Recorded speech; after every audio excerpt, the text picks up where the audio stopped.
ഒരു ചെറിയ ക്രേവിംഗ്, ഒരുപാട് ചോക്ലേറ്റ് ലവ്, അത് കൂടി ചേരുമ്പോൾ ഉണ്ടാവുന്നത് ഇന്ന് നമ്മൾ ഉണ്ടാക്കുന്ന ഈ സ്പെഷ്യൽ ചോക്ലേറ്റ് ആണ്. കടയിൽ കാണുന്ന ഫെറോറോ റോഷർ പോലെ കാണാനും കഴിച്ചാൽ മെൽറ്റ് ആകുന്ന ടെക്സ്ചറും ക്രഞ്ചി സർപ്രൈസുമുള്ള ഒരു ഹോം മെയ്ഡ് ചോക്ലേറ്റ് ആണിത്. Ferrero Rocher style homemade chocolate. വെറും 4 ഇൻഗ്രീഡിയൻസ് മാത്രം ഉപയോഗിച്ചാണ് നമ്മൾ ഇന്ന് ഇത് ഉണ്ടാക്കാൻ പോകുന്നത്. നമ്മൾ ഇതിനായി ചോക്ലേറ്റ് വാഫേഴ്സ് ആണ് എടുത്തിട്ടുള്ളത്. ആദ്യം നമുക്കിതൊന്നും പൊടിച്ചെടുക്കാം. ക്രഞ്ചി പോലൊന്ന് ഇതാക്കി കിട്ടിയാൽ മതി, ഒരുപാട് അങ്ങ് പൊടിഞ്ഞു പോകണ്ട.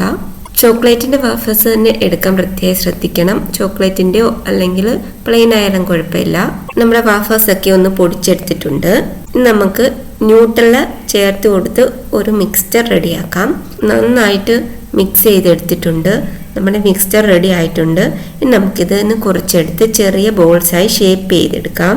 ചെറിയ ബോൾസ് ആക്കി എടുത്തിട്ടുണ്ട്. ഇതിൻ്റെ ഉള്ളിലേക്ക് നമുക്ക് ഹേസൽനട്ട് ഉണ്ടെങ്കിൽ അത് വെക്കുന്നതായിരിക്കും നല്ലത്. എൻ്റെ കയ്യിൽ അവൈലബിൾ അല്ലാത്തതുകൊണ്ട് ഞാനിപ്പോൾ ക്യാഷ്യൂസ് ആണ് വെച്ച് കൊടുക്കുന്നത്. ഒരു ക്യാഷ്യൂ വെച്ച് കൊടുത്ത് നമുക്ക് ഒന്നും കൂടെ ഒന്ന് ഷേപ്പാക്കി എടുക്കാം. നമുക്ക് ബാക്കിയുള്ളതും ഇതുപോലെ എല്ലാം ഒന്ന് ഷേപ്പാക്കി എടുക്കുന്നുണ്ട്. ഇനി നമുക്ക് ചോക്ലേറ്റ് കോമ്പൗണ്ട് ഒന്ന് മെൽറ്റ് ചെയ്തെടുത്തിട്ടുണ്ട്.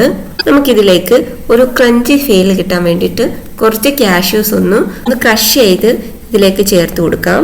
ഹേസൽനട്ട് ഉണ്ടെങ്കിൽ അത് തന്നെ ചേർത്ത് കൊടുക്കണം. നമുക്കിനി നന്നായിട്ടൊന്ന് മിക്സ് ചെയ്തെടുക്കാം. ഇതിലേക്ക് നമുക്ക് ഓരോ ബോൾസും ഇട്ട് കൊടുത്ത് ഒന്ന് ഡിപ്പ് ചെയ്തൊന്ന് കോട്ട് ചെയ്തെടുക്കാം. ഓരോ ബോൾസും നമ്മൾ നന്നായിട്ടൊന്ന് കോട്ട് ചെയ്തെടുത്തിട്ടുണ്ട്. നിങ്ങൾക്ക് വേണമെങ്കിൽ ഈ കോമ്പൗണ്ട് പ്ലെയിൻ ആയിട്ട് കോമ്പൗണ്ടിൽ മുക്കിയിട്ട് പിന്നെ ഒന്ന് ക്രഷ് ചെയ്ത നട്ട്സ് ഒന്ന് കോട്ട് ചെയ്തെടുത്താലും മതി. നമ്മുടെ ചോക്ലേറ്റ് റെഡി ആയിട്ടുണ്ട്. കാണുമ്പോൾ തന്നെ ഒരു ലക്ഷറി ഫീല് കിട്ടുന്നുണ്ട്.